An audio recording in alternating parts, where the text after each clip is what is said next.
There is something deeply unsettling about new Japanese horror, Best Wishes to All. This is the debut feature by Yuta Shimotsu, and it's not because of the typical eerie setting or ghostly characters, although it can appear like that at first. But the horror in this film is unapologetically bold. It starts with a creeping, disorientating sense that something is fundamentally wrong, but then it lays everything out on the table in a way that feels uncomfortably transparent. This director-writer is not afraid to be bold and follow their own rules, but bonus, they actually have something to say, because the concept of this film is shocking and may keep you up at night.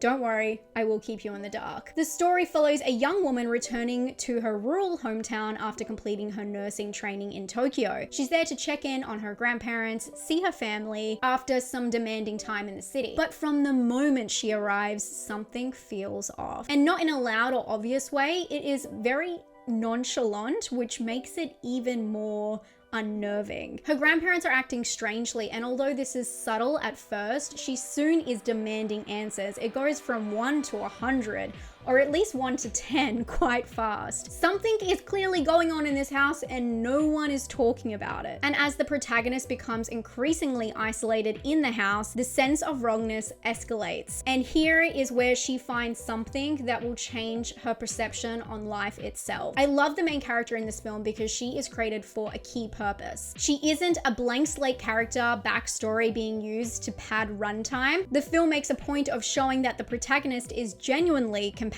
and her choice to pursue nursing isn't just mentioned, it's demonstrated. It's the core value of who she is. We see her help strangers, an elderly woman on the crosswalk, and even a little boy who is being bullied and has fallen down. These scenes are deliberate in building a portrait of someone who chooses kindness even when it's inconvenient. The lead actress in this film really does get put through her paces because the film is utterly exhausting in every way, every single emotion.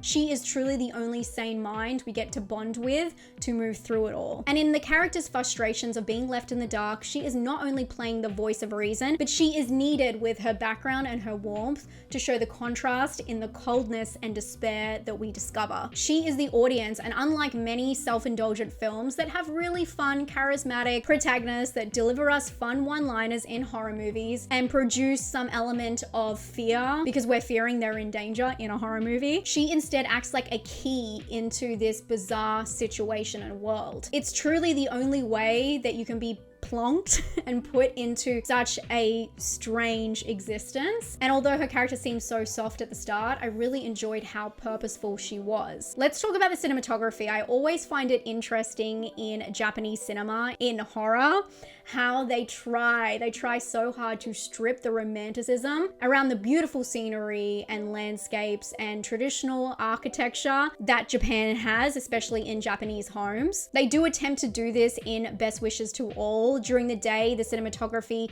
presents the landscapes as overcast, and there are even some, I would say, borderline overexposed shots with a reversed conversation, the light pouring into the camera instead of into the subject's face. And visually, it's very effective. Everything feels dull and drained and depressing. But at night, the house changes. The overhead light creates deep shadows and the space becomes more oppressive, and sounds are amplified. There is this unique moment where you can hear the rustling of someone's clothes going down a corridor, and I thought touches like that were so realistic and eerie. The whole film's purpose is to be so off-putting in such a unique way. The silence is overwhelming and the stillness becomes threatening. Or honestly, it just adds to the awkwardness of how transparent the truth is in this movie, because when she gets the answers, you're kind of wishing to put the genie back in the bottle. And the film is just so transparent, as I keep saying, and so bleak but bold.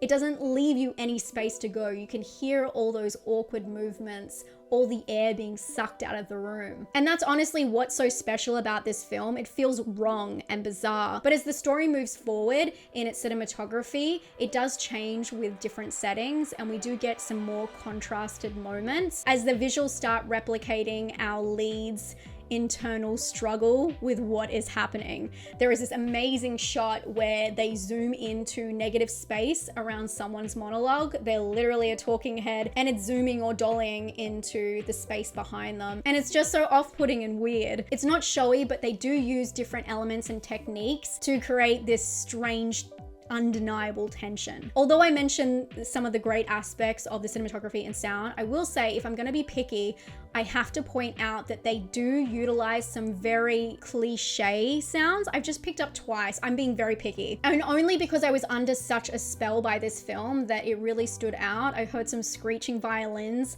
in the background of one of the situations that come up, and you can even hear it fade out, which I thought was very strange. There's nothing wrong with a screeching violin. I love them, I use them, but I do wonder why those elements were put into this film when everything else is so unconventional. Something else I was concerned about at the start of the film, but I do want to give you full warning, just go with it, is the pacing. As I said, it goes from 0 to 10 really fast, but what you don't realize is there's 10 to 100 to go. And this film is under 90 minutes long and it packs such a journey into it. Not only is the film about something eerie happening within the house, and because that was kind of revealed in the first 10 minutes, I wondered what they were going to do with the rest of the time.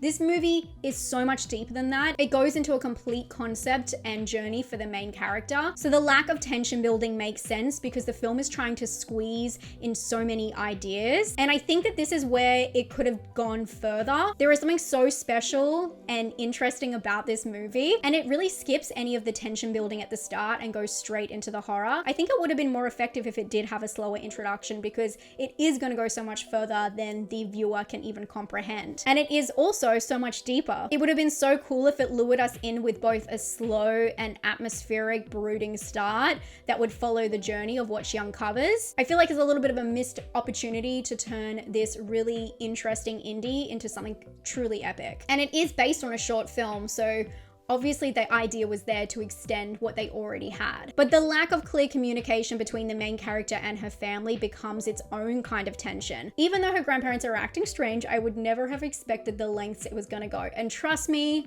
you don't know. You are not gonna know from this video. Make no mistake, this is not a film about facing one's fears or family secrets. It is its own world. And although we see the world through her perspective, the film becomes a concept for the audience to take home and examine their own. Real existential shit. This is not an uplifting film. With a runtime of under 90 minutes, Best Wishes to All is trying to do a lot. And while most of it works, I wanted to get even more into the nitty gritty. But I guess that's the best part and a huge compliment to this writer-director. This is their first feature film and it leaves you wanting more from them. And let me tell you, the final act is so bold. Best Wishes to All is a film with a clear voice, and even in its rougher moments, that voice comes through. The director does not follow a formula, and that is what makes it stand out. It's not polished in every respect, but it's original, unsettling, and deeply memorable. For everything you can pick apart in this film, there is no denying that this is a true indie gem. And these are the films we need to champion, horrors that are actually original, and they have depth and something horrifically different to say. If you like unique horror and you like cinema in general, you'll definitely want to be checking out Best Wishes to All. And I'll be keeping an eye on everything the director does from here. You can stream this one on Shudder in some countries from Friday the 13th. Also, it is being called Best Regards to All on IMDb, so I don't know why the titles are kind of flipped between the short and the feature that way, but it is called Best Wishes to All on Shudder. I'm gonna give this one an 8 out of 10. I really enjoyed it. It was sinister, it was strange, and horror in the daylight.